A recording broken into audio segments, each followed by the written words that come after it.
France 24's Catherine Norris Trent is in Kharkiv, and she joins us now. Catherine, what is the situation there at the moment?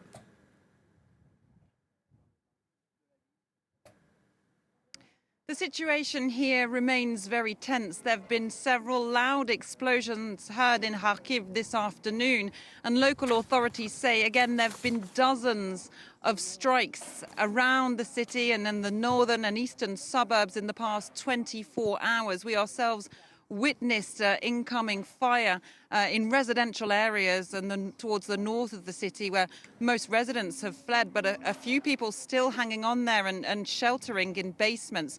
We've also been told there's heavy fighting going on out on the outskirts of the city on two fronts, in the northwest near Derahashi and further towards the southeast. There's a front there heading towards the city of Izum. So very fierce fighting continuing around this key city, which is in the northeast of the country.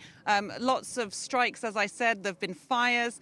This morning, the fire services from Kharkiv went to put out blazes in 10 residential buildings there, where fortunately there were no casualties reported, because a lot of those people have evacuated and are sheltering in the subway system of this city.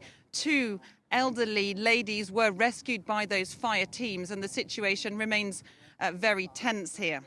Does the strategy there by the Russians seem to be the essential targeting of civilian areas?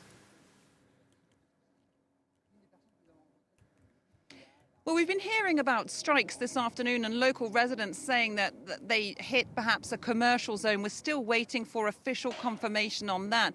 But what we've been seeing in the past few days is the Ukrainian forces managing not only to stop the Russian advance around this city and into the city centre, but they're pushing them back now. We visited one area ourselves, the village of Malarohan to the east of the city, which after a fierce 3-day battle with Russian troops, the Ukrainian forces have taken back. I mean, they were very nervous still, the forces we spoke to, and said that it remains a dangerous zone.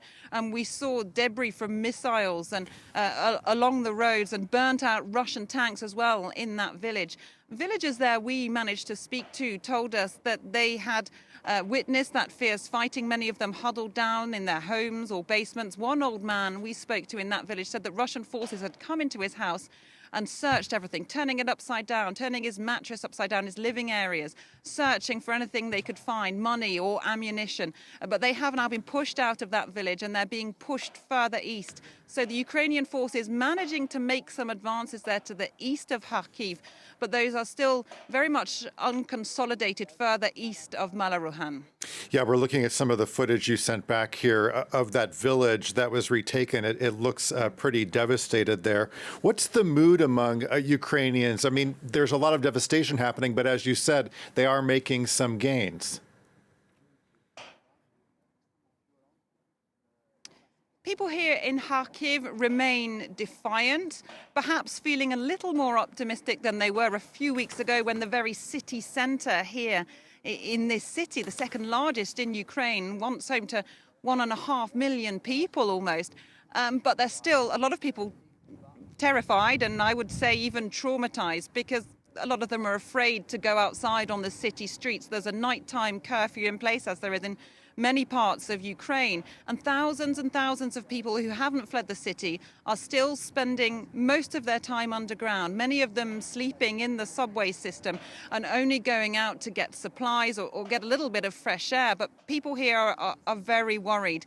The local authorities say that around a third of the population of this city have left. Some are now coming back, we're told, perhaps men who've managed to take their wives and children or elderly relatives out of the city, perhaps to try and cross the border into other countries.